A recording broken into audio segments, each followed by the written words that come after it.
Bueno, buenas noches. Mi nombre es Daniela Baji Bernal y junto a mis compañeros hoy les venimos a hacer la ponencia de ictericia y embarazo. Nosotros hacemos parte de la rotación 3561 y todo esto bajo la tutoría del doctor Félix Canencia Monterrosa. Siguiente, por favor. Entonces, a manera de introducción, vamos a hablar un poco de lo que pasa en el hígado durante el embarazo. Entonces, los cambios histológicos encontrados por algunos van a carecer de importancia clínica, pudiendo ser considerados como reacciones del órgano ante la demanda de la madre y del feto. Entonces, hace poco, pues hace un poco tiempo atrás, se sostenía que habían cambios de importancia en el parénquima hepático que le eran característicos, incluso se consideraba que habían algunos embarazos que producían ictericia que podía repetirse en las próximas gestaciones. Entonces, a manera general, los cambios más frecuentes encontrados consisten en el agrandamiento de los hepatocitos, con citoplasma finamente granular, pequeñas infiltraciones linfocíticas y en los espacios periportales va a haber pues una evidencia histoquímica de pobreza glucogénica en el hígado. Entonces, aquí las vacuolas de grasa eh, y va a haber una moderada tumefacción de las células de Kupffer. Siguiente, por favor. En cuanto a la fisiología hepática durante el embarazo, aquí vamos a tener que en la gestación hay un aumento de volumen plasmático, ya sea mayor o igual al 50%, y un incremento del volumen minuto cardíaco hasta un 50%. Entonces, estos cambios son máximos al inicio del tercer trimestre.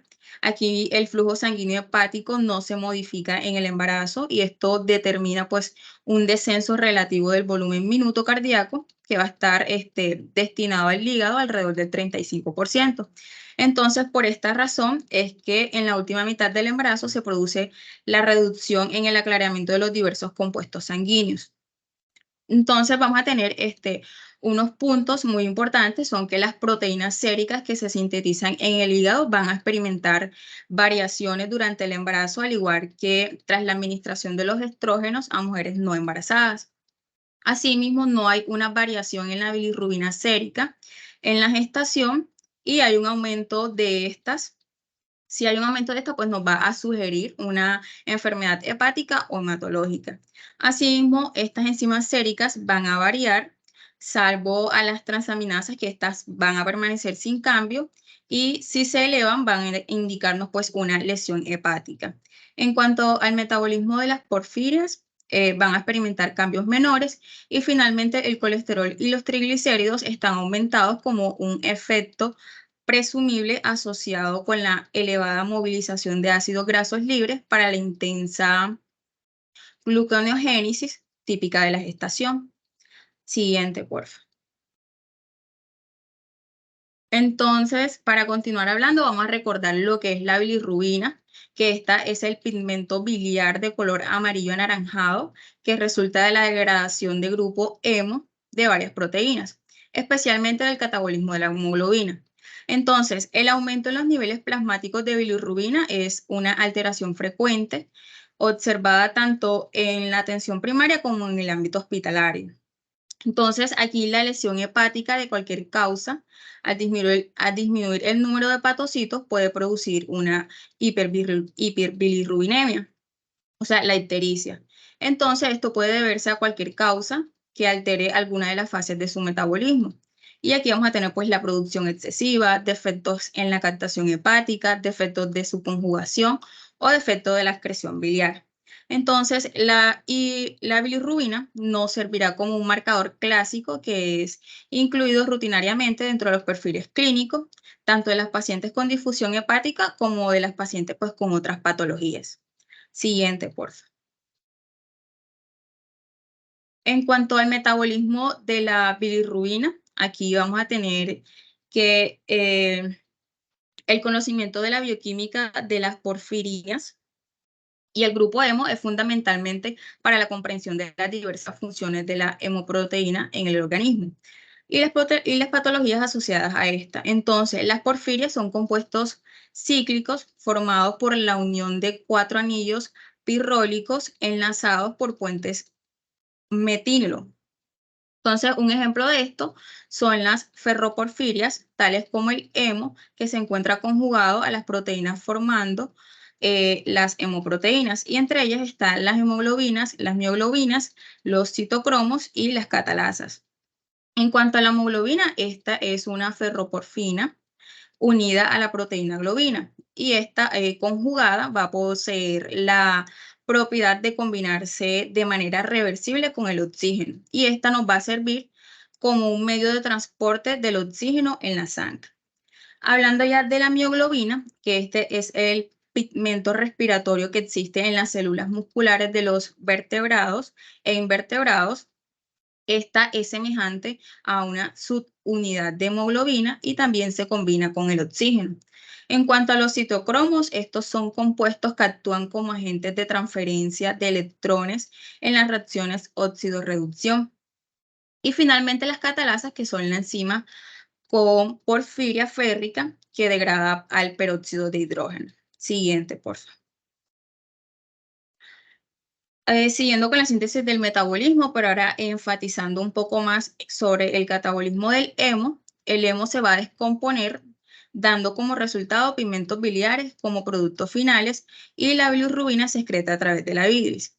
Entonces, los pasos del catabolismo son 6 pasos.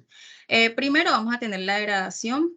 Comienzan los macrófagos del vaso, que eliminan en la circulación los eritrocitos senescentes y dañados. Como segundo paso, vamos a tener que los eritrocitos son engullidos por el sistema retículo endotelial y liberan hemoglobina cuando son lisados. Entonces, en este segundo paso tenemos otros 2 subpasos, que es el grupo hemo, se oxida a biliverdina por la hemoxigenasa, y luego esta biliverdina se reduce a bilirrubina por biliverdina reductasa. En el tercer paso tenemos que la bilirrubina se transporta al hígado y se conjuga con el ácido glucurónico. En el cuarto paso, esta bilirrubina conjugada se transporta al intestino delgado a través del conducto biliar y luego al intestino grueso. Como quinto paso, esta bilirrubina se va a convertir en urobilinógeno a través de la reducción bacteriana. Entonces aquí vamos a tener otros 2 subpasos. El primero es que va a haber una pequeña fracción que se va a reabsorber y sufre excreción renal. Aquí, o sea, la urobilina va a producir el color amarillo en la orina. El segundo paso de este quinto paso va a ser que el intestino grueso, o sea, el urobilinógeno, se convierte en estercobilinógeno, que luego se va a oxidar y va a estercobilina. Entonces, esta estercobilina va a producir el color marrón de las heces. Finalmente, el paso 6, la circulación enterohepática, consiste en la reabsorción de urobilinógeno desde el intestino y su retorno al hígado por la sangre portal. Siguiente, por favor. Aquí mi compañera Ginaris le continuará hablando sobre el procesamiento hepático de la bilirrubina.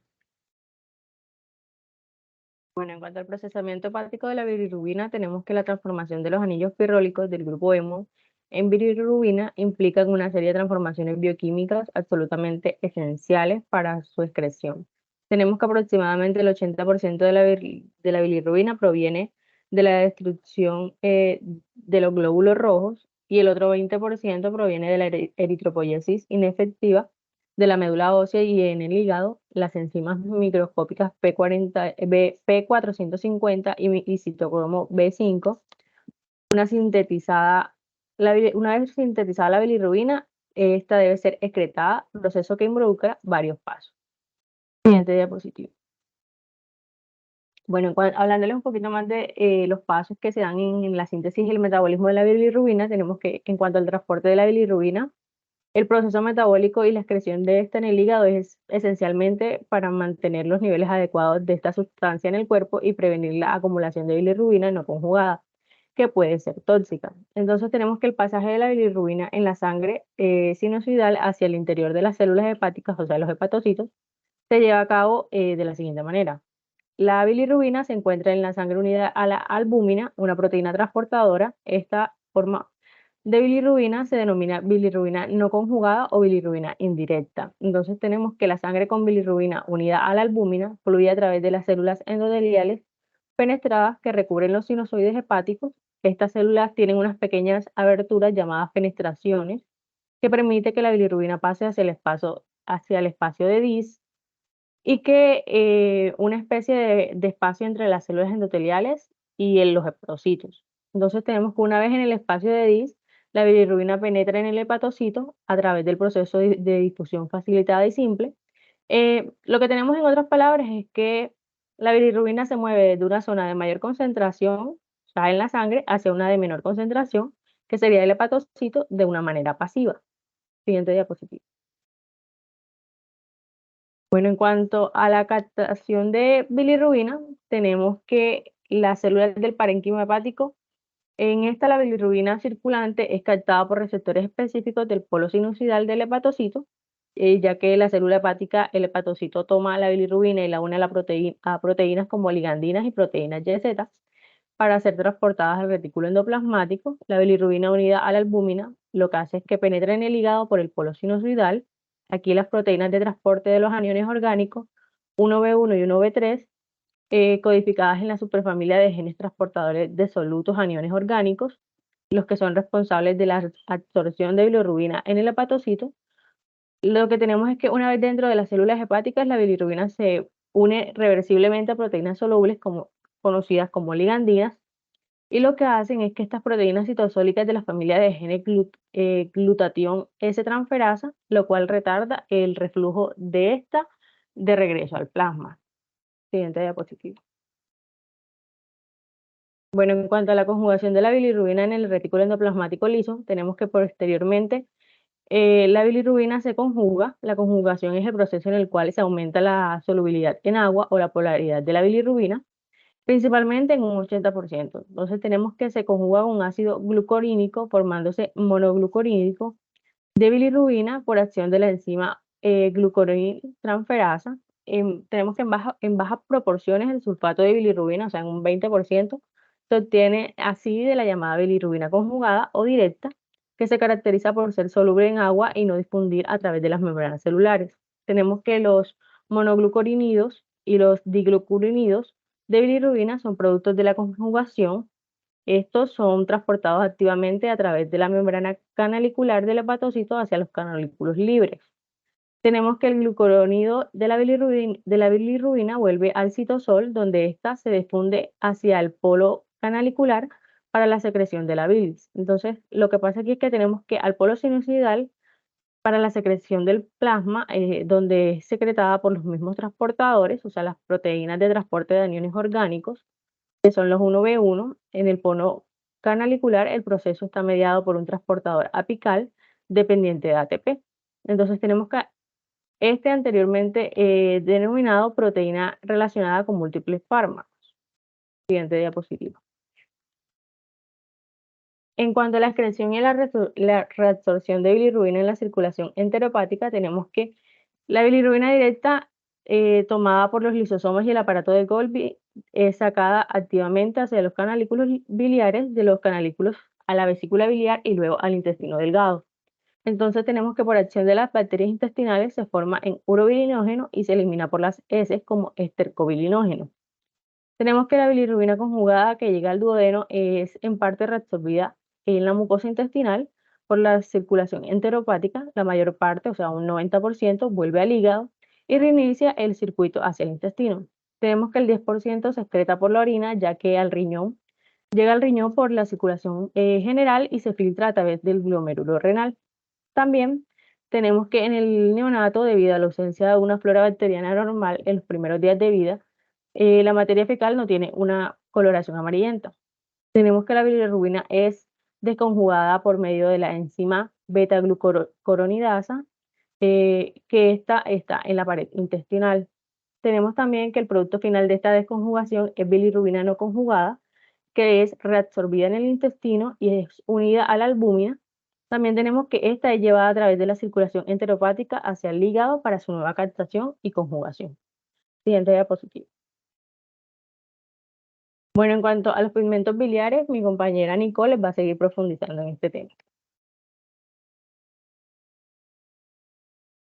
Buenas noches. Bueno, Aquí en los pigmentos biliares tenemos que la bilis también se encuentran pigmentos biliares, que estos pues van a dar el color característico a la bilis y a las heces fecales.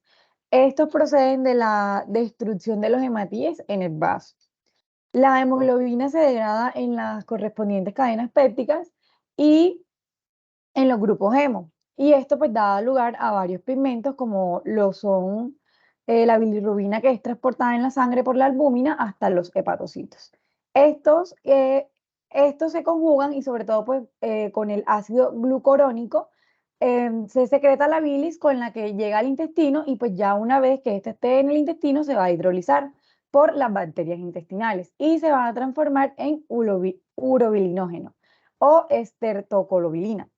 Y aquí parte del urobililógeno es reabsorbido por la mucosa intestinal, que va a pasar a la sangre y pues se elimina con la orina.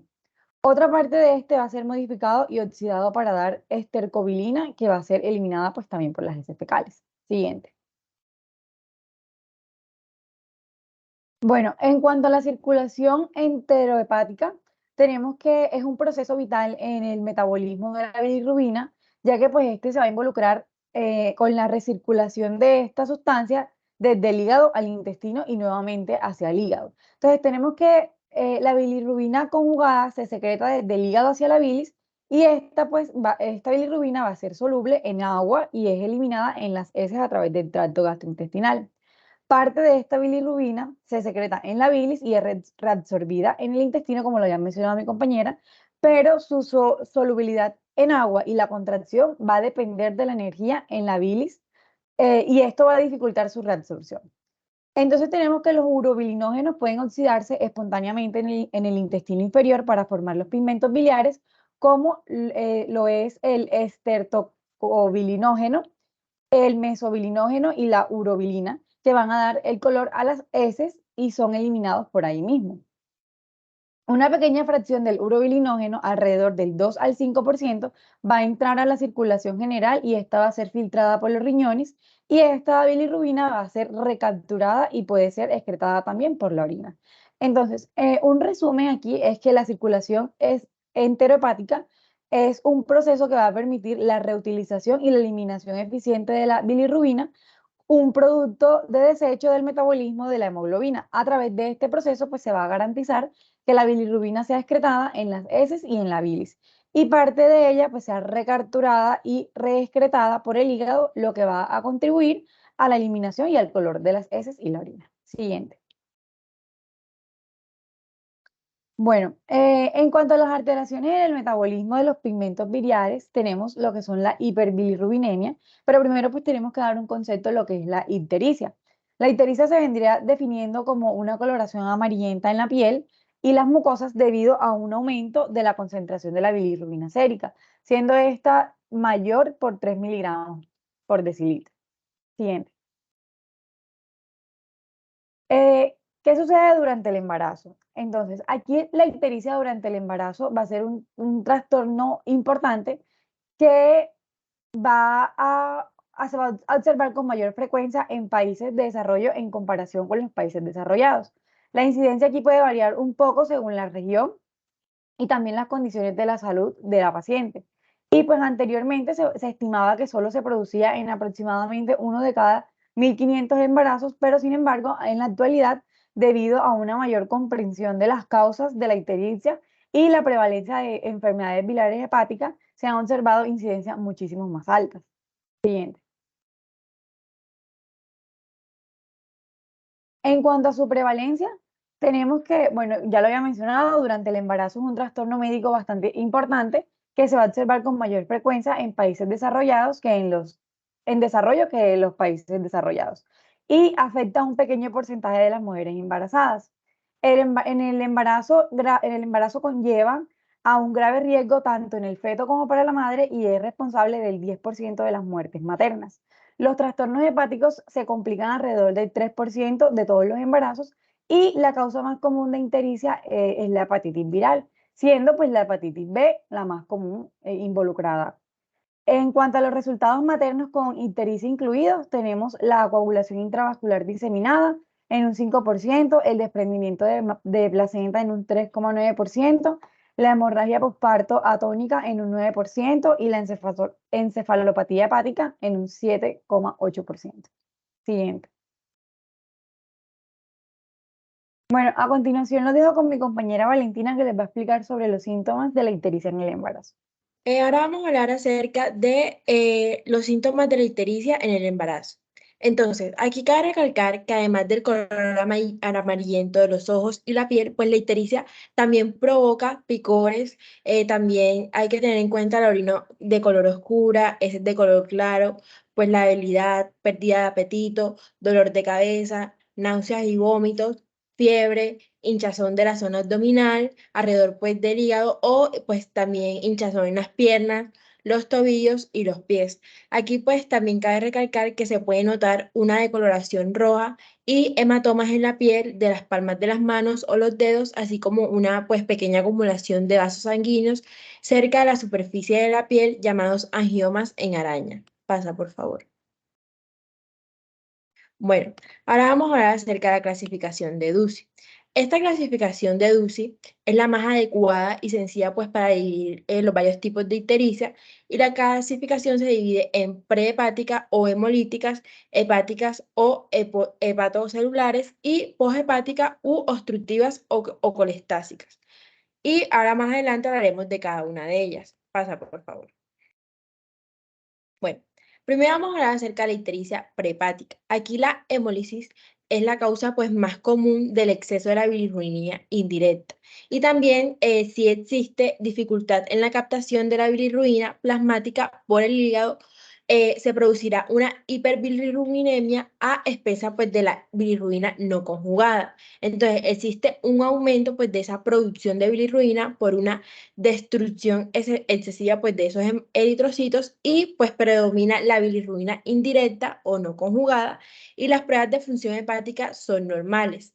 En estos casos existe pues un aumento de la bilirruina en sangre a expensas de su forma no conjugada y no existe coluria, o sea, coloración en la orina.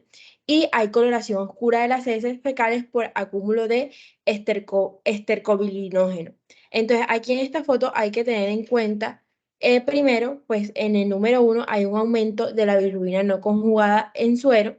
En el número 2, pues niveles muy bajos de bilirrubina conjugada en suero. En el 3, pues aquí pues ya podemos observar la eliminación de la bilirrubina conjugada por la bilis al intestino.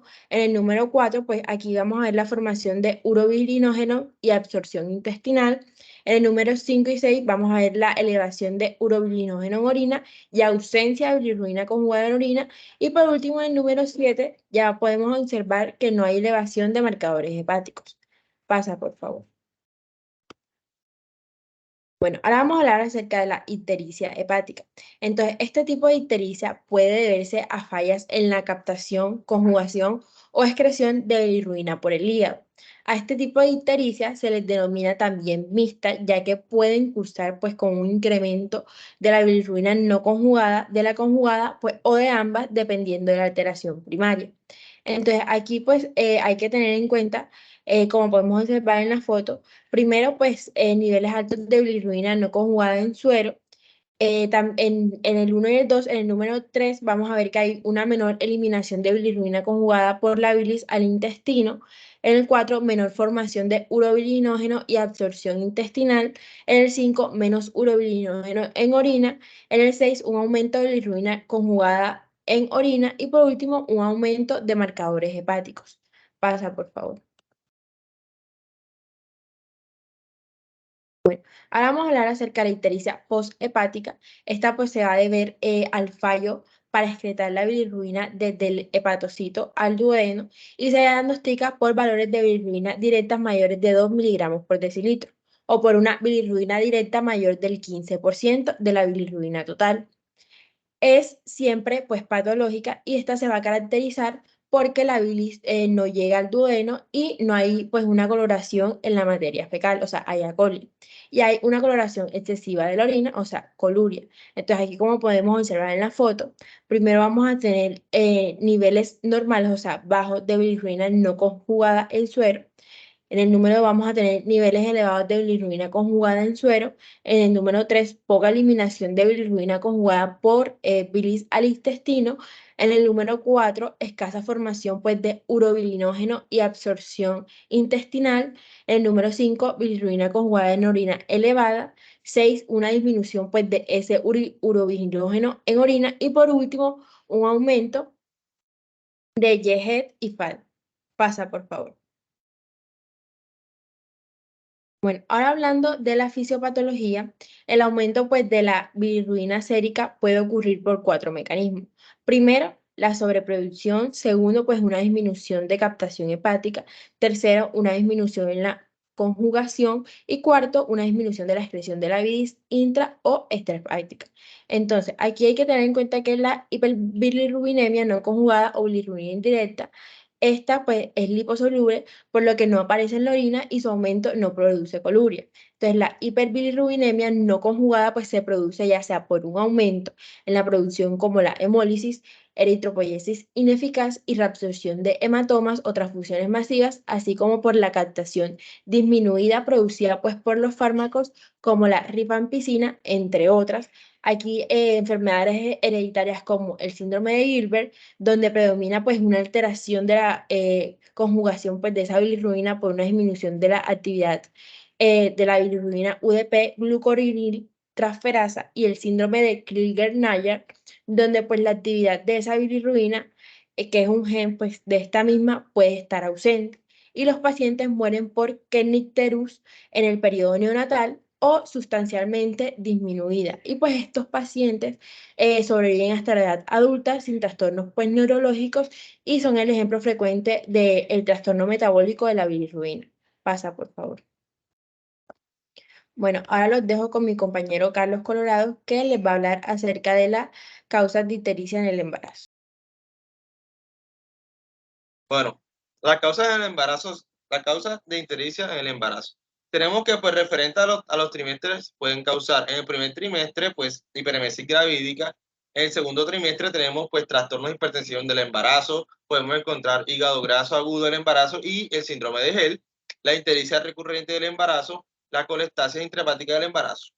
En los consiguientes del embarazo, pues, podemos encontrar la hepatitis viral con progresión ocasional a la necrosis celular masiva del hígado y pues a la atrofia amarilla aguda. También aquí podemos observar enfermedades del tracto biliar, factores tóxicos e infecciosos, tales como químicos, drogas o enfermedades infecciosas agudas, y pueden desencadenar procesos autoinmunes. También tenemos causas hereditarias, que son los desórdenes sanguíneos con procesos hemolíticos y enfermedad hepática persistente, tal como la cirrosis. Entonces, como primero tenemos la hiperemesis gravídica, que sabemos pues que esta entidad es característica del primer mes del embarazo. Esto va a aparecer pues más que todo al 3% de las gestantes, y pues estas van a cursar con náuseas y vómitos intensos, lo que puede provocar pues una deshidratación marcada. Y pues teniendo en cuenta el lugar de la remisión del cuadro pues en torno a la 20ª semana de gestación.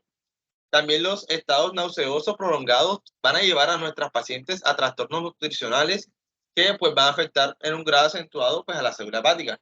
La insuficiencia de proteínas también sabemos que son indispensables para la movilización de la grasa hepática, y esto va a conducir a estados de sobrecarga pues de la misma por toda la pérdida que ha tenido. Y a necrosis de los centros biliares, que pues a destacar que es la rara aparición de la ictericia. Tenemos que las determinaciones analíticas demuestran que los valores del ALT no son superiores a 1000 unidades, debiendo recordar que la primera mitad de los pacientes pues, puede tener valores de las transaminasas en rangos normales. Entonces, habitualmente va a existir una breve correlación clínico-analítico, de modo que los pacientes pues, más graves son las que muestran alteraciones analíticas. Entonces, las técnicas de imagen pues, no nos van a mostrar ningún tipo de anomalía.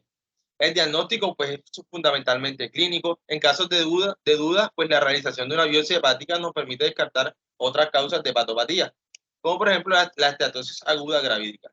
Además, pues el momento de la aparición de la enfermedad pues nos va a ayudar a guiarnos más al diagnóstico diferencial.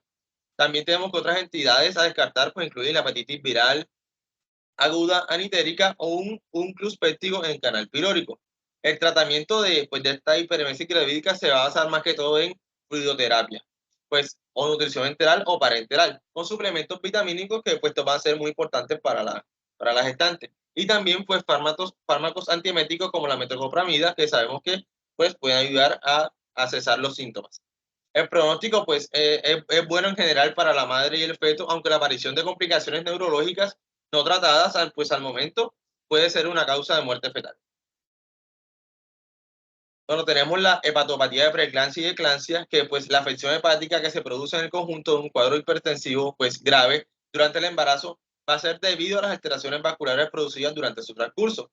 Tenemos que pues la clínica suele ser muy acorde con la gravedad de la preeclampsia, pues normalmente el cuadro subclínico, aunque aparece, pues en algunos casos puede aparecer dolor abdominal localizado en el cuadrante superior derecho o medio en epigastrio o irradiación subesternal.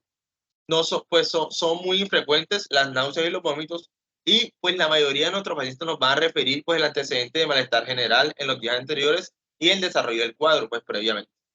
Se piensa que también tenemos que el dolor en el cuadrante superior derecho o epigastrio es consecuencia de una obstrucción al flujo sanguíneo en las sinusoides hepáticos, pues que van a ser bloqueados por el depósito de fibrina intravascular.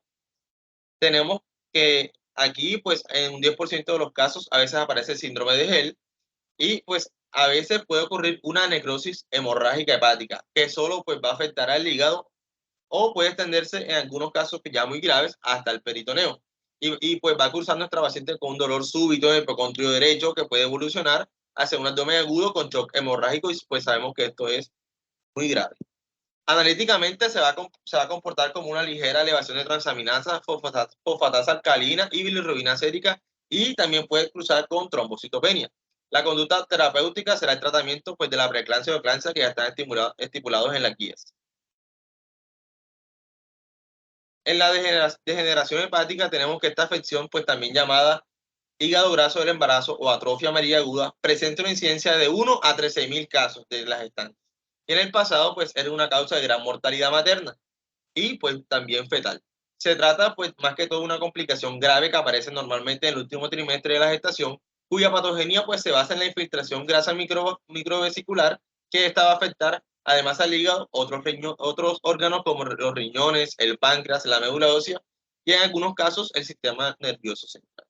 Su aparición, pues como dije, en el tercer trimestre será de forma gradual, puede presentar náuseas, vómitos y mal estado general. El frecuente pues, dolor presenta un dolor abdominal predominante en hipocondrio derecho y de carácter pues, progresivo. Este no va a cesar con ningún tipo de medicamento. Poco después va a aparecer la ictericia de nuestra paciente y finalmente pues se podría llegar a una alteración mental, convulsiones e incluso coma, pues ya en casos muy complicados. Instaurándose un coma hepático, también puede aparecer pues preeclampsia y diálisis hemorrágica o una CID, que es, como sabemos, una coagulación intravascular diseminada. Analíticamente se puede observar hiperbilirrubinemia, elevación de tiempo de trombina, elevación de tiempo parcial de tromboplastina, hiperamonemia, hipoalbuminemia, elevación discreta de la ALT y sobre todo de la AST, aunque pues no suele pasar los 500 miligramos. También puede aparecer en algunos casos la trombocitopenia, entonces hay que tener, pues, estar pendiente de nuestra paciente de todos estos paraclínicos. Es muy importante el diagnóstico precoz, incluso pues recurriendo a la biopsia hepática, que siempre que no está alterada la coagulación se puede hacer con el fin de finalizar la gestación, con lo que consigue pues la disminución de la mortalidad materna desde un 80 a un 90% y pasar de un 10 a un 30% de la mortalidad. En la biopsia hepática pues se observa una infiltración grasa masiva de los hepatocitos con vesícula de retículo endoplasmático. Entonces la conducta terapéutica pues se basará más que todo de sostén en unidad de cuidados intensivos, prevención de encefalopatía hepática y tratamiento de la coagulopatía. También pues hay que terminar pues antes la gestación, una vez indicado y diagnosticado el cuadro, se aconseja la inducción de trabajo de parto pues si la madre y el feto están estables, de lo contrario se debe practicar cesárea. Y no suele recurrir en gestaciones posteriores. Bueno, ahora mi compañera Chara Mejía va a seguir hablando sobre la ictericia recurrente en el embarazo. Bueno, entonces la colestasis intrahepática en el embarazo, también pues denominada ictericia recurrente del embarazo, otros nombres también conocida como hepatosis colestásica o ictericia gravídica. Esta es una enfermedad que ocurre en mujeres sanas durante el embarazo y se suele resolver después de parto sin ninguna secuela hepática. Esta suele ocurrir más que todo en el segundo o tercer trimestre de gestación. Es un síndrome caracterizado clínicamente por prurito, ictericia y ambos sin otra difusión hepática importante. No se ha objetivizado pues una causa de esta en el embarazo, pero probablemente pues sea resultado de una predisposición genética o por un aumento de la sensibilidad a estrógenos y progesterona o a una alteración de las membranas de los conductos biliares, hepatocitos y sistemas de transporte. Entonces, pues uno de los mecanismos propuestos ha sido pues la alteración de la actividad de la trifosfata sodio-potasio, adenosina, en las membranas del hepatocito, aumentando la captación de colesterol por los hepatocitos, que origina pues una disminución a la fluidez a través de la membrana y un aumento en la producción de metabolitos colestásicos. El resultado de todo esto es que las elevaciones de los niveles maternos o sea, va a haber una elevación en los niveles maternos de ácidos biliares y una retención anormal de los mismos, que puede resultar, o sea, puede traer consecuencias a feto, pueden ser tóxicos. Pues, como dije, el prurito va a ser el síntoma principal. Puede afectar cualquier parte del cuerpo, pero suele ser más que todo en las palmas y manos, y en la parte abdominal tiende a ser pues particularmente grave por la noche y puede pues causar trastornos emocionales significativos como insomnio, anorexia y malestar general. La resolución prácticamente pues es unos días después del parto y puede hasta prolongarse 2 semanas más. La ictericia, pues obviamente está en el 25% de los casos, suele pues hacerlo 2 semanas después de la aparición del prurito. También se pueden encontrar síntomas como estatorrea por ausencia pues, de sales biliares en el tracto gastrointestinal para su reabsorción. Posiblemente pues, puedan haber náuseas, vómitos y malestar abdominal, que esto pues, no va a ser tan común. Y también pues, esto tiene mayor incidencia de litiasis biliar y de hemorragia postparto, que esto se va a deber más que todo pues, a la mala absorción de la vitamina K, debido pues, a todos los metabolismos de esta. Paso. Bueno, la hepatitis viral, que esta pues es una causa aislada pues más frecuente de ictericia en el embarazo. Son frecuentes los virus de la hepatitis A, hepatitis B y de la hepatitis C y el virus de Epstein-Barr. Suele iniciarse con manifestaciones prodonómicas inespecíficas como malestar general, anorexia, náuseas y vómitos. A veces cursa con síntomas de naturaleza gripal, que suele pues aparecer con el inicio de la ictericia, aunque pues en un 75-80% son hepatitis anitéricas.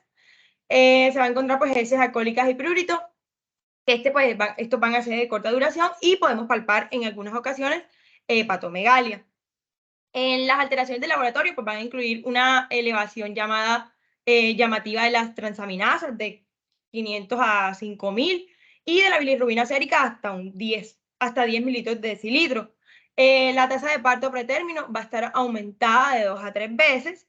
No se incrementa la tasa de abortos ni tampoco malformaciones congénitas, y el tratamiento pues, va a ser el mismo de las no embarazadas, con reposo y una dieta adecuada. Paso.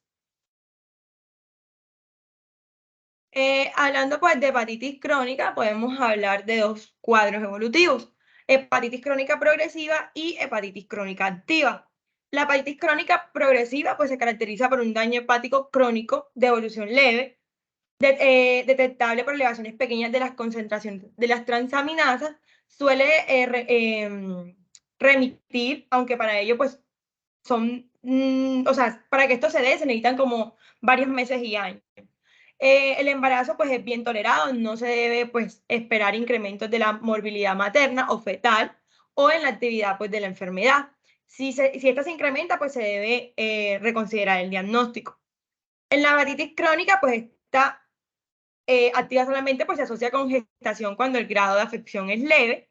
La gestación no empeora ni mejora el cuadro de hepatitis crónica. Esta se incrementa pues la tasa de pérdida fetal y la prematurez. El tratamiento con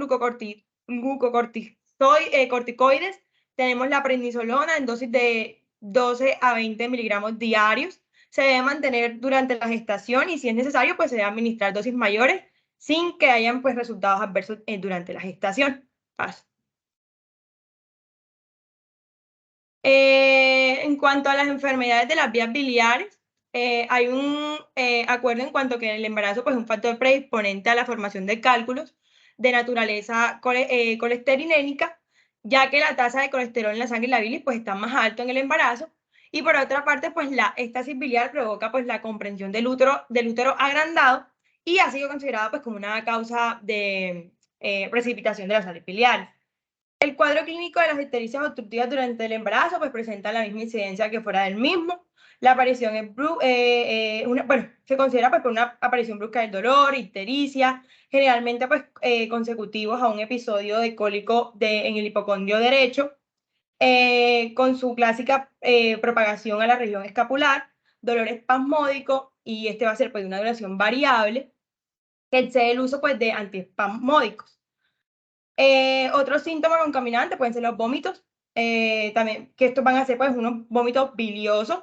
También podemos encontrar flatulencia, dispepsias a grasa, entre otras. En los laboratorios, pues los test de flocunación pues son negativos. La bilirrubina pues va a estar alta, las transaminatas van a ser normales o ligeramente elevadas, y el colesterol y la fosfatasa alcalina pues van a estar altos durante el embarazo. Es más frecuente pues observar cólicos hepáticos en mujeres con previa calculosis vesiculares y dolores que son pues tratados con antiespasmódicos para así esperar estudiar mejor estos casos. También tenemos las ictericias hemolíticas, que estas son las formas de anemia familiares, son perfectamente toleradas durante el embarazo y que en el caso de crisis hemolíticas intensas pues puede llegar a la esplenectomía sin complicaciones para la madre o el feto. Las ictericias hemolíticas pueden verse en 3 condiciones obstétricas, ya sea en eclampsia, en transfusiones sanguíneas y en aborto. Referente al aborto, pues es producida por la inyección ya sea de jabón o detergentes en el útero y por ende pues de la circulación sanguínea, o a una septicemia ya sea por Barrett-Welsi o una idiosincrasia a la quinina o a cualquier otro tipo abortivo. Es importante pues controlar frecuentemente la evolución del proceso en el embarazo y esperar el fin de la gestación para así indicaciones definitivas a fin de corregir el proceso hepático. Las anemias hemolíticas adquiridas pues son tributarias del tratamiento con corticoides y de transfusiones, y en casos de anemia drepanocítica, pues que esta se va a ver pues muy afectada en el embarazo. Paso. Y ahora los dejo con mi compañero Mateo. Ok, muy buenas noches. Ictericia idiopática crónica, el síndrome de Edwin-Johnson, es en base a un mejor conocimiento del metabolismo de la bilirrubina y de las enzimas que contribuyen a la conjugación de la misma en su paso a través de la célula hepática. La fisiopatología de la enfermedad de Gilbert, del síndrome de Edwin-Johnson y el síndrome de Rotor va aclarándose. Teniendo en mente la posibilidad de esta afección, se deberá investigar la historia de ictericias intermitentes de la infancia o la juventud, asociada a dolores suaves en la región hepática, debilidad, anorexia, fatiga, el aumento de la urobilina y retención de la bromosulfalina con 15 pruebas de floculación positivas inducen a pensar en algún defecto de la conjugación que puede determinarse al encontrar una biopsia hepática, la pigmentación anormal dentro de la célula, que ha sido descrita como específico en el síndrome de Edwin-Johnson. Sigue, por favor. La cirrosis hepática. Bueno, la coexistencia de cirrosis y embarazo es un contexto peculiar en la práctica clínica del hepatólogo.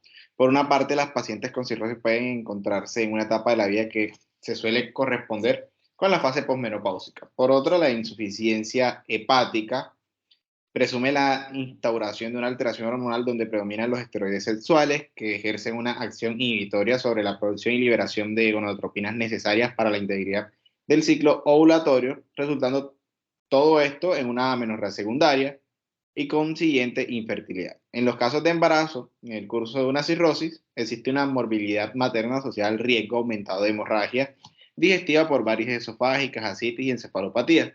También se ha observado una mayor incidencia de prematuridad y de fetos muertos a término. Sigue, por favor. Bueno, para el diagnóstico, los signos y síntomas de la ictericia no son muy específicos y pueden solaparse con los cambios normales del embarazo, por lo que suelen ser necesarias pruebas de laboratorio para un diagnóstico definitivo y para identificar la causa de la ictericia. Son habituales los análisis de sangre y orina para comprobar los niveles de bilirrubina, las pruebas víricas para detectar infecciones y las pruebas de enzimas hepáticas para evaluar el funcionamiento del hígado. También se puede realizar una ecografía para comprobar el tamaño del hígado y puede ser necesaria una biopsia hepática si estas pruebas no determinan la causa de la ictericia. Continúa. Tratamientos para la ictericia, pues durante el embarazo se basa en el factor causal y depende en gran medida del momento de reconocimiento de los síntomas y la etapa del embarazo. Las líneas comunes de tratamiento independiente de la causa de ictericia van a incluir medidas de apoyo generales como descanso adecuado, hidratación, monitoreo continuo de parámetros vitales, como la producción de orina, la presión arterial, oxígeno suplementario y componentes sanguíneos cuando sea necesario con instalación de cuidados intensivos. Y ya un manejo específico de la ictericia va a depender de las condiciones subyacentes. Si son por antivirales, vacunas e interferones en la hepatitis viral, antitrombóticos, en pacientes con el síndrome de Buchiari, tratamiento de causas específicas de cualquier anemia hemolítica, cirugías de derivación en cirrosis hepática, un trasplante hepático, enfermedad hepática terminal. Sigue, por favor. Bueno, riesgos y complicaciones de la ictericia durante el embarazo. Pues los efectos en el feto debido a la ictericia en el embarazo son muchos. Los riesgos incluyen problemas maternos y relacionados con el parto, así como el impacto directo en el feto. Los riesgos para la salud materna incluyen fulminantes o hepatitis grave, encefalopatía hepática, daño hepático inducido por problemas renales como el síndrome hepatorrenal, cirrosis hepática, sangrados anormales, la hemorragia y un riesgo de malignidad hepática en algunos casos. Las complicaciones relacionadas con el parto incluyen partos prematuros, mortinatos, desprendimiento de placentas y hemorragia postparto y el riesgo de transmisión de infecciones al recién nacido durante el parto. Sigue, por favor. Bueno, ¿cómo prevenir la ictericia? Pues ictericia sí.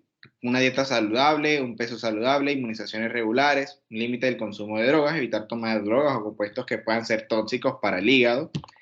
Y bueno, y lo de la dieta saludable es evitar productos grasos como los productos lácteos y la carne solo en las cantidades recomendadas, ya que el consumo excesivo puede afectar aún más al hígado.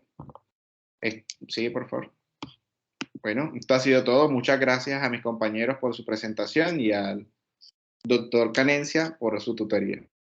Buenas noches.